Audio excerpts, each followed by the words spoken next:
Dad? Dad, come here. What is it, son? Dad, I'm like 90% sure there's a monster or ghoul or a hobgoblin or something under my bed. Oh, Mark, I'm surprised by this attitude.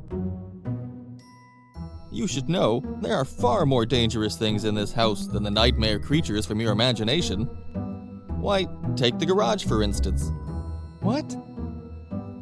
Any number of the pesticides we store there could be dangerous to your health.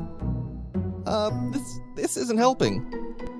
But just because something could be toxic doesn't mean it can't be used safely. Just make sure to follow the directions on the label.